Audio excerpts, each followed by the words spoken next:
me. At 5:38 a.m., she hit my fourth mailbox like she was collecting trophies. She didn't just hit my mailbox, she ran over my patience, my property, and my peace of mind, me. She had no idea she was messing with a guy who builds disasters for Hollywood and knows exactly how to make them real. And honey, in my world, we don't just make things that break me. We make things that break back harder. Drop a comment and tell me where you're watching from, and if you've ever wanted to teach a HOA Karen a lesson, cuz trust me, this story is about to get wild. Me. It started with a crunch. Not the satisfying kind like kettle chips or fresh snow, me, but the kind that sounds like aluminum being folded into origami by a reckless HOA president with a superiority complex and a gas pedal. I had lived on Pebble Ridge Lane for exactly 12 days when my custom-built mailbox, a retirement gift I welded myself, was flattened like a pancake under Linda Wadsworth's oversized suburban tank. Now, me. Linda didn't exactly admit she'd hit it. No, she showed up 30 minutes later wearing a power suit, a smug smirk, me, and a gold-plated name badge that screamed, Self, Appointed Queen of Concrete. She tilted her head like a concerned neighbor and said, "Oh my goodness. I heard there was an accident. Isn't that just so unusual for a neighborhood like ours?" I wanted to believe it was an accident. I really did.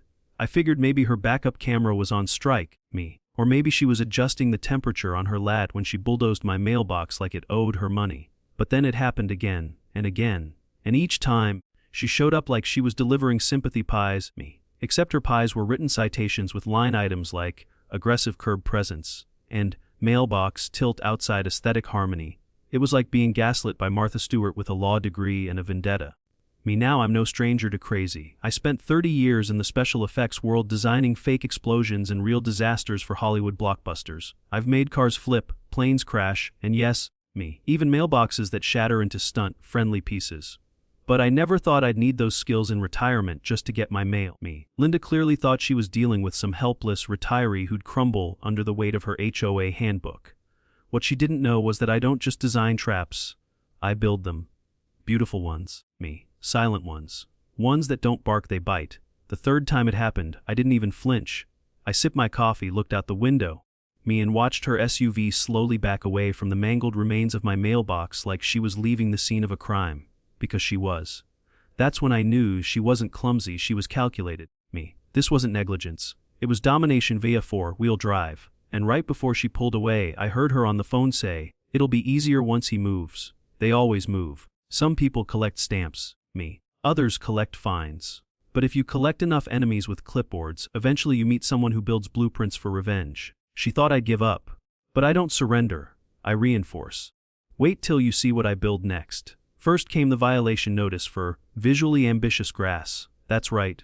Apparently my lawn had aspirations beyond its station, me. It was taped to my door like a neon eviction piñata, fluttering in the breeze as if to say, "This is war, sweetheart." I hadn't even adjusted to the neighborhood's trash schedule, and here I was, already a suspect in lawn crimes unit. Linda Voss, OA president, suburban despot, and full-time paranoia enthusiast, had struck, armed with a clipboard and the aggressive confidence of a small-town weather anchor.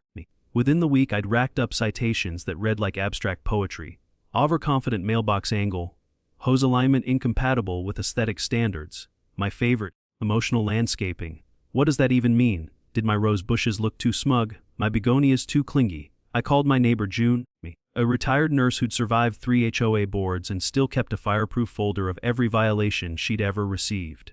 She finds people until they sell, honey, June warned. It's not about grass, me, it's about dominance. Your yard's just the opening act. So I started documenting. Photos, timestamps, drone footage, soil pH levels, you name it, me. I treated my front lawn like a crime scene and Linda like a suspect with a history. Every Tuesday, Derek the clipboard elf arrived with a new notice. He always looked like he'd rather be anywhere else. Me, one morning I asked him if he actually read these citations before delivering them. He stammered, "Ah, I just follow orders." That's when it clicked. Linda wasn't enforcing rules, me. She was rehearsing a dictatorship. Her strategy was clear: wear me down with fines and fear until I either broke or bolted.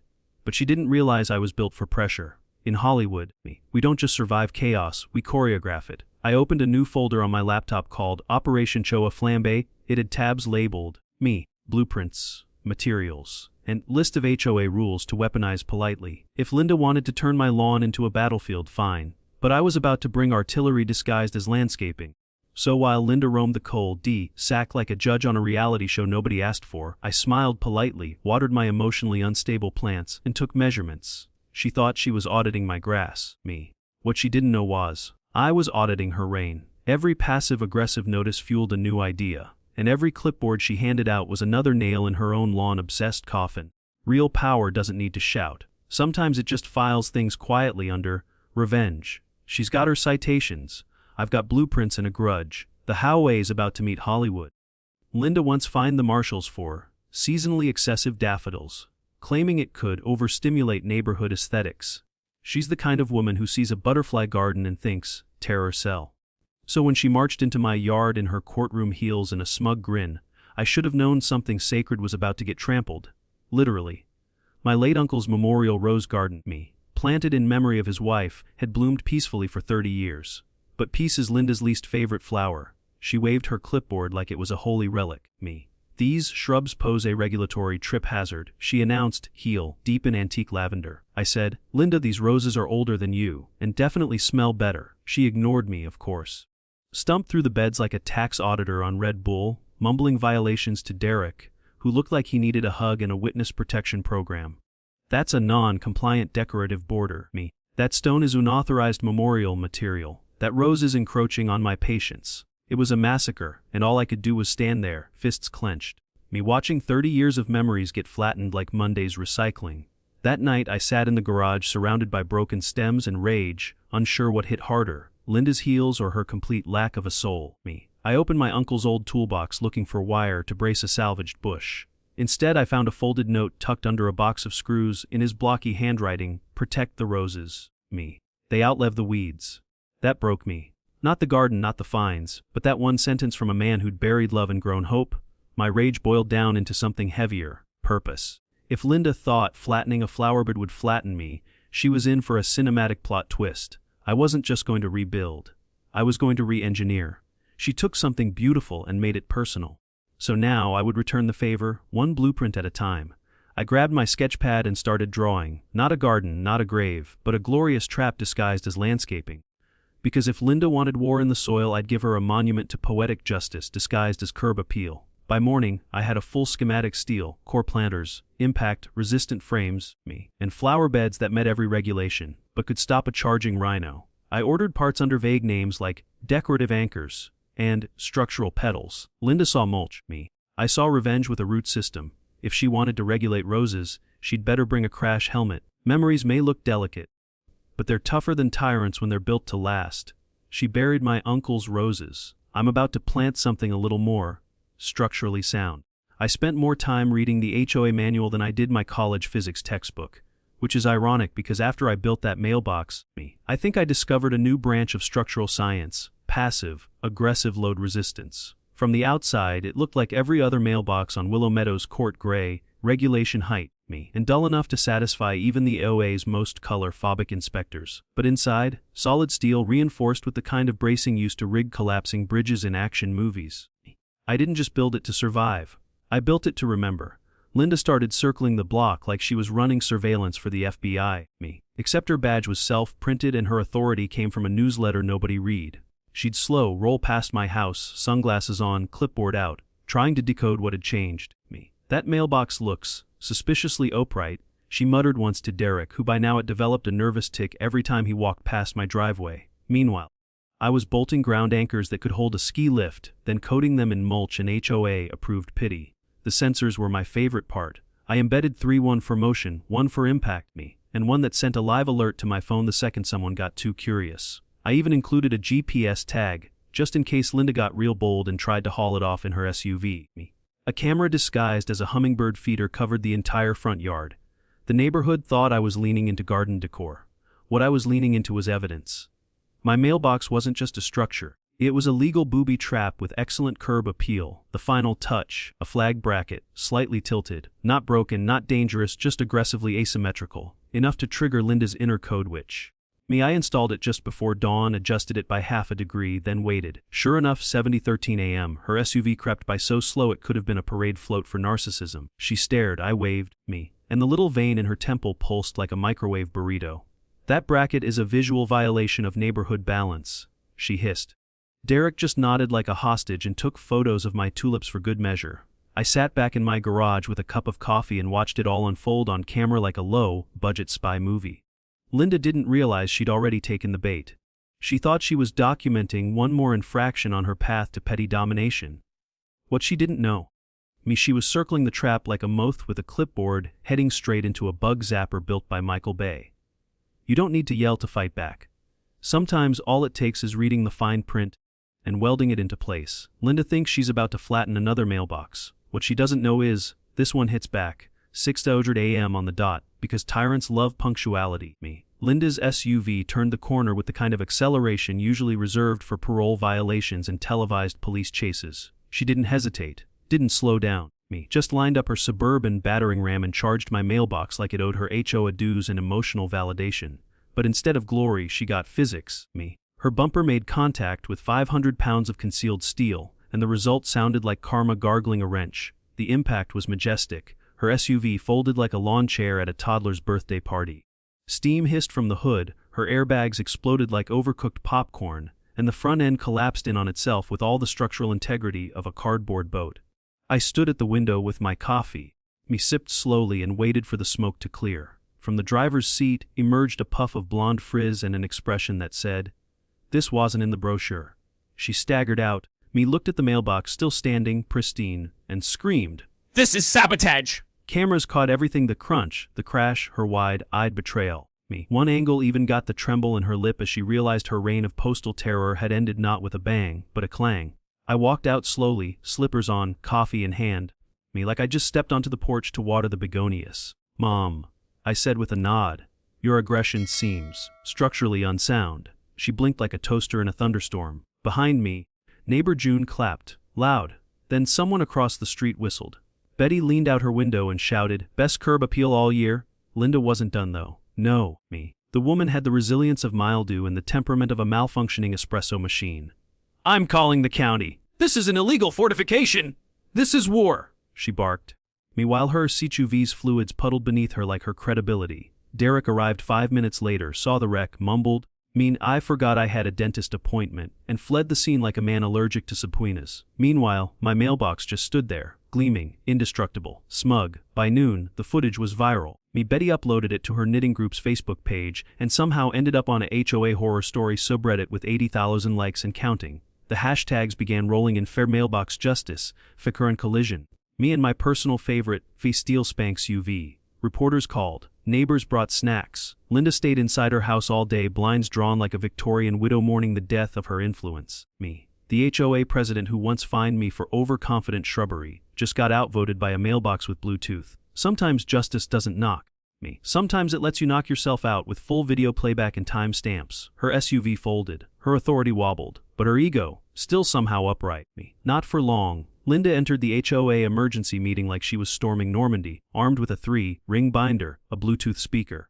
And the confidence of someone who just Googled legal dominance and thought it counted as law school. She tapped the mic, cleared her throat, and declared, "I will now present my evidence." Then she accidentally played her relaxing goat sounds for sleep playlist at full volume. No one blinked. Betty whispered, "She's leading with a bang." I see. The room was packed. People who hadn't been to an HOA meeting since the Bush administration were suddenly civic-minded with popcorn and folded arms. One neighbor stood up and said he'd been fined $100 for parking with attitude. Another revealed Linda had cited his wife for window reflection offensiveness during a full moon. Betty pulled out a tablet and played footage of Linda personally measuring flower pots with a ruler while muttering about non-regulatory petunias. Linda fumed like a malfunctioning air fryer. "This is all taken out of context!" she shouted. Derek, her loyal sidekick, had quietly relocated to the snack table and was pretending to be very invested in pretzels. Then I stepped up with a flash drive labeled Justice, Chapter 1, 5 camera angles. Time-stamped footage, a GPS log showing Linda circling my property like a hawk on a HOA power trip. A screenshot of her SUV's license plate mid-impact with the steel reinforced mailbox. I even had a diagram comparing legal mailbox specs to what she called a threat to her authority. Her rebuttal. Me? That mailbox provoked me. The room erupted. Someone in the back whispered, "Did the mailbox file charges too?" The HOA board tried to maintain composure. Me. But when Linda pulled out her final evidence, a hand-drawn graph titled, community respect level of his mailbox resistance. Even the board president snorted. Derek finally spoke, voice shaky but audible. I can't support this anymore, and placed his resignation letter on the table like it was radioactive. Linda looked like she'd just found out brunch was canceled indefinitely. You're all going to regret this, she hissed. I built this community. Betty leaned forward and said, You built a cult with landscaping fines. The final vote was swift and delicious. Linda's powers revoked, her authority gone, her binder left behind in dramatic silence. She stormed out like a demoted Disney villain, Bluetooth speaker still playing goat sounds as the door closed behind her. The HOA board announced reforms, including a full audit of all past fines, an apology to the neighbors, and a new rule: no one gets fined for having joyful shrubbery. As I walked home, June patted my shoulder. Me. You didn't just win, she said. You launched a revolution with a mailbox. When your whole legacy can be undone by Bluetooth goats and a steel mailbox, maybe you weren't a leader, me. Maybe you were just loud with stationery. They took away her badge. But wait till you hear what she does next from her lawyer.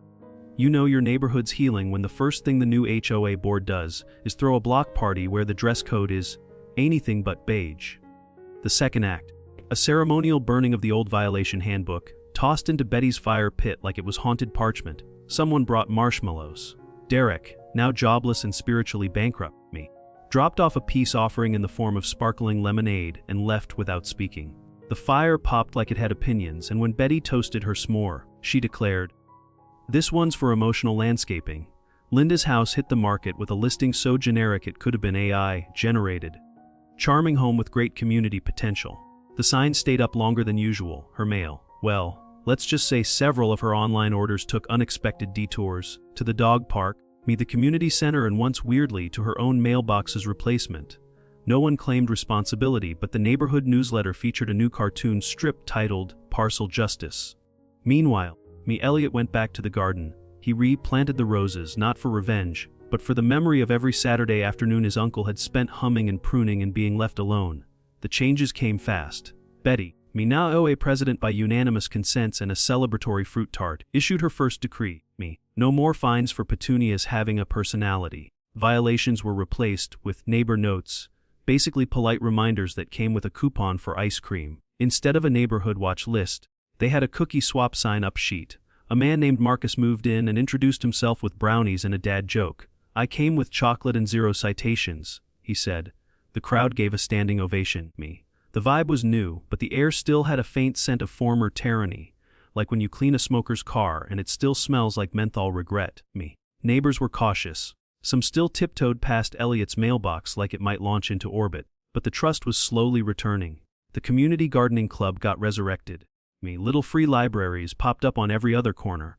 Someone brought back lawn flamingos just to see what would happen, and when no fine arrived, they multiplied like plastic rabbits. Then something unexpected. A letter from Linda, not handwritten, of course. She sent a certified packet titled, Post, Traumatic Mailbox Syndrome, a formal complaint. Inside was a demand for restitution. Photos of her crumpled SUV circa mailbox Jiden, and one sentence in all caps: that mailbox was engineered with intent to humiliate. Betty skimmed the letter, rolled her eyes, and filed it under, recycling. We're not building villains here anymore, she said, just raised beds. Fear might keep people quiet, but fairness, that grows roots and bakes casseroles. The garden bloomed. The HOA healed. But the legend of the mailbox still echoed, so where is it now? The mailbox had become a roadside celebrity. Neighborhood kids posed next to it like it was a national monument. Retirees asked if it could sign autographs. A retired firefighter brought his entire bowling team over one Saturday just to take selfies and whisper things like, This is where the SUV met its match. HOA enthusiasts from out of state showed up in khakis and clipboards asking for blueprints. One guy even pitched a 6-part docuseries called Mailbox, The Reckoning. Elliot finally gave into public demand and installed a brushed steel plaque at the base, engraved with poetic vengeance. Here stands the mailbox that bent steel humbled egos and ended the Great Garden War of Willowbend. Underneath, in smaller print, dedicated in memoriam to roses, peace, and knowing when to leave people alone. The mailbox had become a symbol of resistance. Like if Rosa Parks had held a welding torch, people saluted it. Some even prayed to it. One local teen proposed in front of it because, This is the strongest thing I've ever seen. Linda's house finally sold to a young couple with 2 kids and a golden retriever named Justice. On moving day, the father walked over with brownies and asked, Are you the guy who defeated the HOA? Elliot shrugged. Me. I'm the guy who designed a mailbox that doesn't negotiate with bullies. The kids were more direct. Can you teach us how to build one? They asked, wide-eyed. Me. Already scribbling blueprints on their snack napkins. The garden, once a graveyard of broken petals and bitter memories, now bloomed with the kind of arrogant joy only resurrected roses can pull off. Every spring, neighbors left notes by the bench. Thank you for standing up. One woman crocheted a mailbox cover that read, Certified Karen Proof. Betty, now in her third term as president, me, ended every HOA newsletter with the line, smile, you're not being watched. Then came the final violation, me. A new application appeared on the HOA desk, a woman named Wanda Ladsworth, requesting to join the neighborhood gardening committee. Her handwriting, too familiar. Her photo, suspiciously cropped. Her references, one listed a fake law firm called Legal and Reasonable LLP, but the kicker, her emergency contact was R. Glass, me, distant cousin. The board burst into laughter so loud the mailman asked if someone was grilling. The vote was swift, rejected. One neighbor hung a banner across the clubhouse, no Wandas. Me, no worries. You can't teach integrity, but you can install a mailbox that teaches it for you. Some folks build fences out of fear. Others build monuments that say, not today. Me, Karen, if you took anything from this tale, let it be this power is loud, but truth doesn't flinch. Rules can be twisted, but resilience, that's steel, reinforced. So whether you've got a HOA Karen on your porch or a dream in your garage, build something that outlasts the nonsense. Now tell me, have you ever fought a little tyranny in your own neighborhood? Me. Drop your stories in the comments. Smash that like button if poetic justice is your favorite genre. And subscribe because the next episode, me. Let's just say someone tries to evict a duck for unauthorized waddling. You're not going to want to miss that.